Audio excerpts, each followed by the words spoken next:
Fala, nação tricolor, estamos chegando com mais um vídeo do nosso canal, mais um Fusarca Tricolor aqui pra vocês, em parceria com o Japa Tricolor, nosso famoso Fujapa Tricolor está no ar com o vídeo O Dia Depois do Jogo.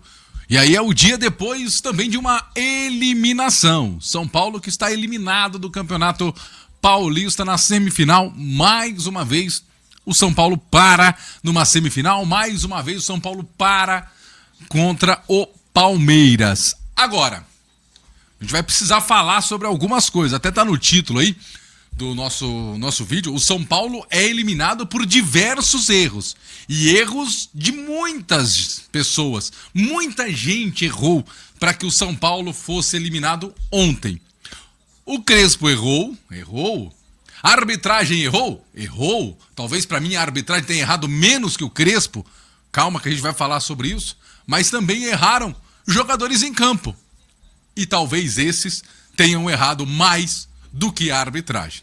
Você que está chegando, deixa o seu like, se inscreva no nosso canal e vamos juntos no nosso Fusarca Tricolor em parceria com o Japa Tricolor.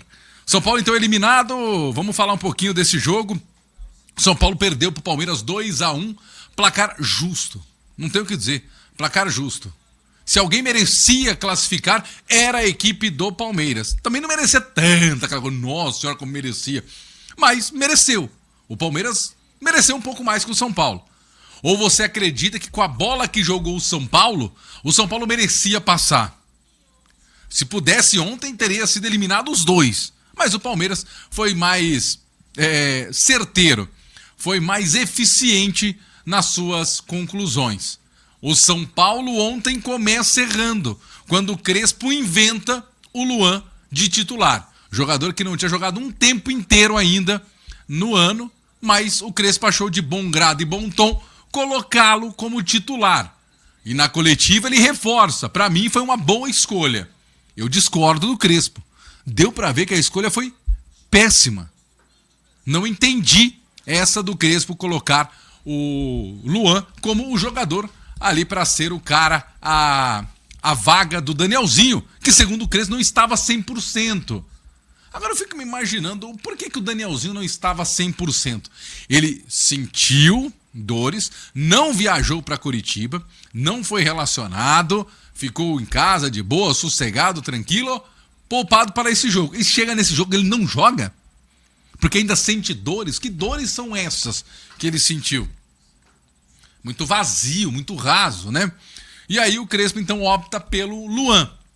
Para mim, a opção mais óbvia seria o Pablo Maia, que vinha jogando mais tempo. E aí quando ele coloca o Luan, ele acaba dando uma bagunçada de modo geral. Porque aí o Bobadilla não sabe qual a função que ele faz, o Marcos Antônio não sabe a função que ele faz, e o Luan também não sabe a função que ele faz.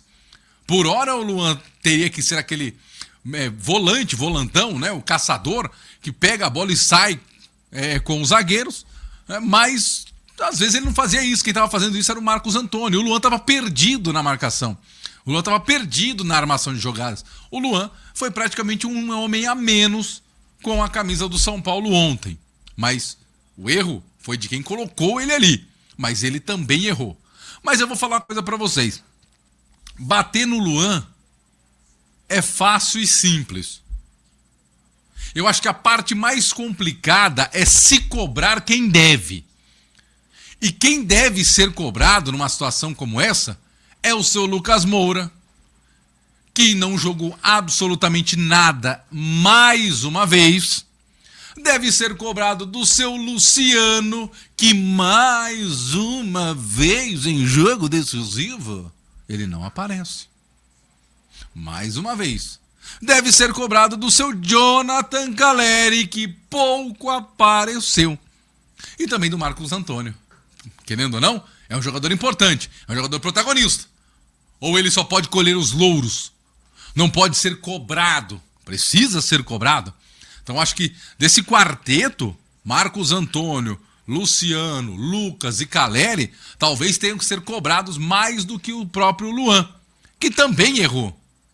Agora, é claro que a gente cobra mais de quem se espera mais. A gente cobra mais daqueles que podem produzir mais. E ontem o Lucas Para mim, ele fez o papel burocrático dele de estar em campo. Porque fala, ele não joga no sintético, e continua não jogando, porque ele não jogou. Ele não foi a jogo, ele esteve lá, ele estava lá, mas ele não foi para jogo. Claramente morrendo de medo de alguma coisa o Lucas Moura. E até aí, tudo certo. Porque o Lucas tem sido assim. Então tá tudo certo ele ser assim? Não. Mas tá tudo certo as atuações que ele vem tendo. Que a gente precisa cobrar também. Às vezes a gente acaba deixando a idolatria, né? A questão de ter ele como ídolo faz com que a gente às vezes não suba o sarrafo para esse jogador. Mas precisa ser cobrado da melhor forma possível. E essa forma é o Lucas aparecendo em jogos importantes. Ele foi muito importante na conquista do título da Copa do Brasil, claro que foi. Até mesmo da Supercopa, claro que foi. Mas depois disso você enumera nos dedos da mão quantas partidas boas fez o Lucas. Quanto em relação também ao Luciano, a gente enumera aí quantas partidas decisivas o Luciano conseguiu ser importante. Então assim, o São Paulo hoje carece dos seus principais jogadores aparecerem nos momentos principais. O Calleri é brigador, aquela coisa toda. Eu entendo, mas ainda é muito pouco ficar lá brigando apenas com os zagueiros, aquela coisa toda. Não entendi. Uma outra coisa que eu fiquei na dúvida, assim, e eu não entendi. Normalmente, o Rafael é capitão de São Paulo. E aí o Calleri foi capitão ontem. É uma coisa que me surgiu na minha cabeça aqui. E quando o Rafael é capitão, ele pede pro Luciano ser o cara que representa. Por que ontem o Crespo não fez isso? Por que quando ele não colocou o Rafael para ser capitão e o Luciano para ser o xarope lá e lá buzinar na orelha da Daiane? São detalhes que a gente vai pescando, vai pegando aquela coisa toda. Por falar em detalhe, sabe qual é o detalhe? O detalhe é que no lance do segundo gol do Palmeiras, o Arboleda não saltou para cabecear. A bola passou a uns 1 metro a mais da cabeça do Arboleda. Que se tivesse saltado, de repente teria tirado a bola. Vocês viram esse lance? É um erro também. Mais um que erra. Ou mais um que é omisso na situação. E o Arboleda tem sido omisso em situações de clássicos, principalmente contra o Palmeiras. Será que tem alguma coisa a ver com a questão da camisa? Enfim. Mas que o Arboleda, mais uma vez, foi omisso? Isso foi. Isso eu não tenho o que dizer. Então, a gente percebe que erra o Crespo, erra Luan, erra mais 5 jogadores. Se o treinador e mais 6 jogadores erram, como que o São Paulo pode dar certo? Como que pode acontecer algo? Ontem, o São Paulo entrou errando e terminou eliminado. Além disso, mas e o pessoal vai falar do pênalti? É claro que eu vou. O pênalti, é claro, o pênalti é impossível de não marcar. Opa! O impossível é só questão de opinião. Não é assim que falam? E na opinião da Daiane e do VAR, o pênalti não deveria ter sido marcado. Muita gente fala, uma disputa, o braço tá a distância é curta, não sei o quê. O movimento é natural. Eu também acho que o movimento é natural do Gustavo Gomes. Se ele fosse um pombo, um pássaro, se ele fosse uma gaivota, se ele fosse qualquer pássaro que fosse levantar voo, aí seria um movimento natural. Agora, é simples. Se não tem o braço do nosso possante Gustavo Gomes, a bola ia pra onde? Qual era a direção da bola? Honestamente, acho que ali era para ter sido marcado o pênalti. E ela, numa conversa com o Calera, ela fala, eu vi no campo, não precisa do VAR, o VAR também confirmou, mas eu vi no campo.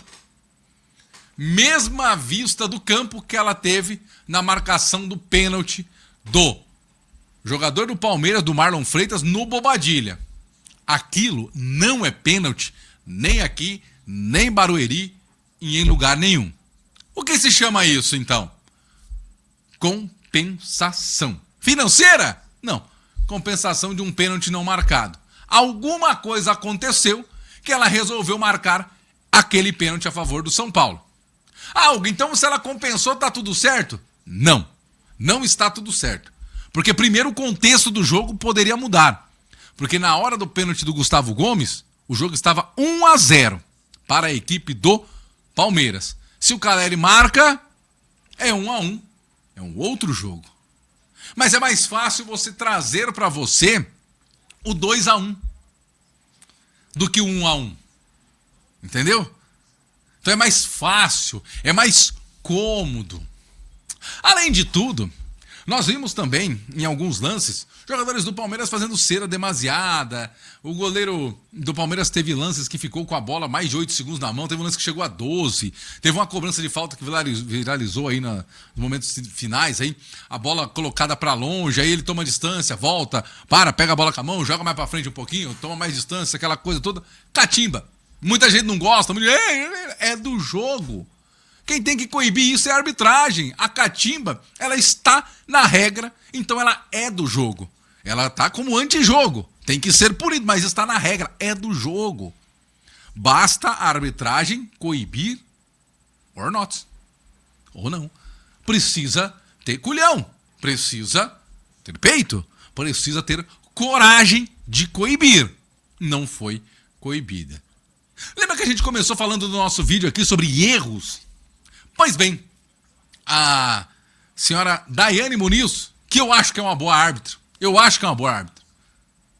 ela vinha fazendo uma boa arbitragem até os lances fatídicos do pênalti. A gente falou em erros, certo? Ela conseguiu errar quem foi que fez o primeiro gol do Palmeiras. Na súmula, ela deu gol pro Marlon Freitas, não pro Maurício. Olha que loucura. É isso mesmo, ela errou o jogador que fez o gol. Com VAR, com não sei o quê, papapá. Aí a gente percebe qual é o grau de situação que estava o jogo ontem. Com erro, até na súmula, como que a gente vai querer que se acerte no campo? Mas o campo, quem precisa acertar é o São Paulo. E o São Paulo não conseguiu acertar nada no campo. O jogo do São Paulo ontem foi tenebroso. Não jogou para classificar. Como eu disse, o Palmeiras talvez também não. Mas, vamos ser sinceros, a primeira finalização do São Paulo, ela acontece com mais de 30 minutos, com o Lucas Ramon pelo lado direito num cruzamento. E o São Paulo viveu os seus melhores momentos de cruzamento. É assim que sai o pênalti, é assim que sai o pênalti em cima do Bobadilha, é assim que sairia o pênalti não marcado pela arbitragem. O São Paulo não conseguiu jogar. Viveu de bolas alçadas na área. Não dá para ter uma classificação com um time que só dá chuveirinho. Apesar que alguns cuca-balls aí tenham sido muito bem avaliados por muitos. A verdade é que o São Paulo cai por erros próprios. Porque se não tivesse errado tanto, os erros dos outros não teriam prejudicado tanto o São Paulo e hoje o São Paulo estaria na final do Campeonato Paulista. O foco agora é outro. Lembrando, Campeonato Paulista é uma competição que acaba não sendo tão importante, talvez nem a menos importante do ano, mas é uma competição que acaba deixando o clima ruim. A gente sempre fala que, ultimamente, o Campeonato Estadual ele não serve para quem ganha, mas para quem perde dá uma dor de cabeça danada, seja ele qual estadual for. E o São Paulo agora precisa cabeça no lugar e focar. Rui Costa deu uma entrevista falando da arbitragem. Agora não adianta. A vaca já deitou. Não adianta mais dar uma entrevista agora. E ele diz na entrevista, tem times que reclamam demais. Tem times que reclamam demais. Por isso que se erram de menos contra ele. Como a gente sempre fala, ou como a maioria das pessoas falam, o São Paulo é a freira no prostíbulo. Todo mundo faz o que quer e o São Paulo fica se pagando de santo. Assim não vai ser fácil. Ou o São Paulo sai desse prostíbulo ou começa a agir como os outros. Senão vai continuar sendo engolido nos bastidores. São Paulo precisa focar dentro de campo, no Brasileirão, na Copa do Brasil e na Sul-Americana. Fora de campo, em não ser prejudicado e não dar entrevistas depois que o leite derramou. Porque às vezes o São Paulo é aquele que chora pelo leite derramado. Esse foi o nosso vídeo de hoje, espero que vocês tenham gostado. Deixe o seu like, se inscreva no nosso canal. Forte abraço e tchau. Eliminado mais uma vez, né? Que triste.